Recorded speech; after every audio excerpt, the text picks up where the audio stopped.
Here's Arians talking about Byron Leftwich. Pay very close attention, or very attention as the case may be, to what Arians has to say about the credit he gets for the team's offense and the credit that Tom Brady gets in relation to Byron Leftwich. Here it is. I really thought he was going to be the head coach of the Jacksonville Jaguars this year. Got so close. Yeah, it's on the horizon for him. I mean, he's a star, and I get credit, and Brady gets way too much credit for what Byron does with our offense. And one of the reasons I hope he gets all the credit he deserves this year to get a head coaching gig. You know, he had about 4 or 5 teams real interested last year, and went to the wires once. I would anticipate him to be a head coach real fast. Pay attention to that. I get credit, and Tom Brady gets way too much credit. I get credit, and Tom Brady gets way too much credit for the offense. There's no friction between the two guys, obviously. There's none whatsoever. There'd be no reason to have any friction between the two guys. But, boy, there's a lot in that statement that just kind of blurts out of Bruce Arians. I get credit. And Bruce Arians always says, I'm not doing anything.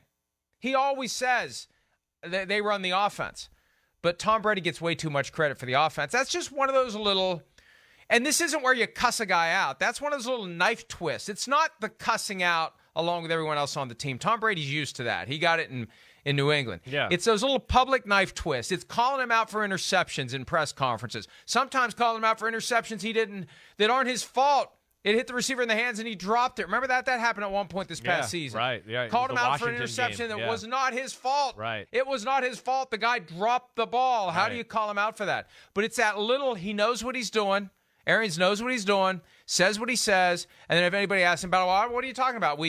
I chew out everybody and we golf. Yeah. That's the fallback. Oh, there's no problem. I chew out everybody and we golf. But he does those little things like that. That's a little, Tom gets way too much credit for the offense. He's the quarterback, for crying out loud. I mean, do you think Byron Leftwich would put together the kind of offense that they had if he didn't have Tom Brady? You think they would have done this with Jameis Winston or Blaine Gabbert? Hell no. Well, no. I mean, they wouldn't have had the results. Certainly, not the same results. Now, the offense. That's what's going to be cool for people who like Byron Leftwich, and they're going to look at it and go, "Wait, what he's been doing here for a while? It's been good. I mean, it's been good. They just didn't have the right guy, running the ship there. And I think he had 1 year there with Byron, with Jameis Winston. But yes, Leftwich is on the horizon. No doubt about that. I mean, he is every shape, way, or form fits being an NFL coach. Can talk to guys, has the right attitude and mantra, and has that way of I can be tough on them, but I can be cool with you too. And of course, is very smart football, X's and O's wise. I hear what you're saying there. That might have been a little bit of a, just a Freudian slip, right? I can never say that exactly right. As far as just letting the true emotions come out, he gets way too much credit. Again. That's a pretty common sentiment. It goes on sometimes with these superstar quarterbacks because everybody starts to give them credit for everything.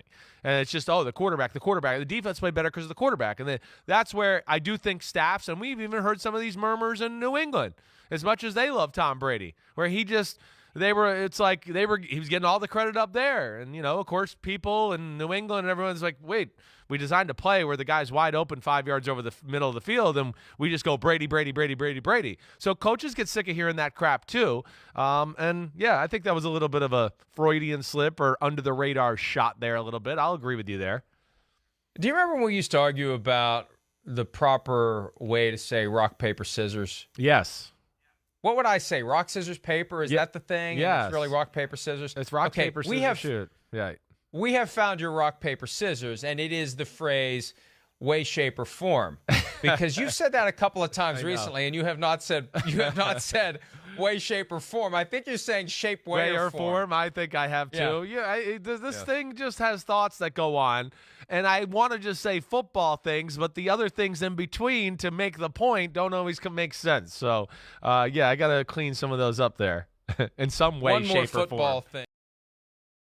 Hi, I'm Mike Tirico, and thanks for watching. Make sure to hit subscribe for the latest news and highlights from NBC Sports.